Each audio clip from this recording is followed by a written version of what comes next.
Hello guys, magandang araw po. Welcome back po ulit dito sa aking channel. For today's video, share ko po sa inyo yung ang nangyari sa account ko kahapon sa Pag-ibig. So bali guys, na-block po yung aking Pag-ibig virtual account. Kinabahan po talaga ako sobra as in. Kasi OFW ako, hindi po ako makakapunta sa branch. Hindi ko po alam kung anong gagawin. First time po talaga siya nangyari. Kaya po, share ko po. Gusto ko po siyang gawa ng video para ma-share ko po sa inyo yung experience ko na yun.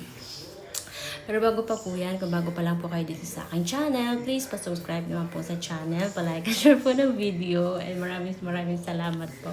So maraming salamat po sa lahat na nagsusubscribe, and I hope na meron po kayong natutunan dito sa aking mga video. So yun na nga po for today's video. Hindi ko alam, bigla na lang siya kahapon. Bale, usually kasi talaga, pag gusto kong tingnan yung aking Pag-ibig account, napunta ako sa aking app. Kahapon, dahil magbabayad ako ng aking MPL, so last payment ko na siya kahapon. And bali, July pa naman, pero binayaran ko na siya ng advance. Kasi atat, last na, so bahala. Thank God, tapos na siya.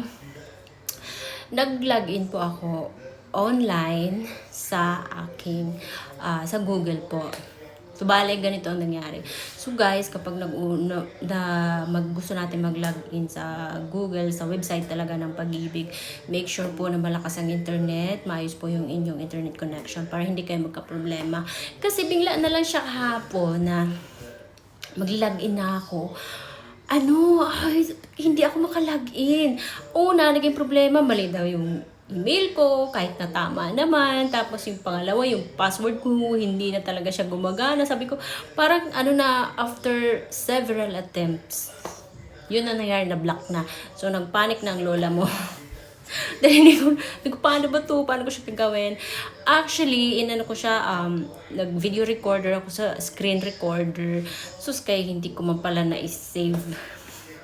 Kaya ipapakita ko po dito sa inyo, isasabihin ko po kung anong ginawa ko, nag-email si Pag-ibig, nag-message si Pag-ibig, para mabigyan ko po kayo ng idea kung paano po ninyo gagawin.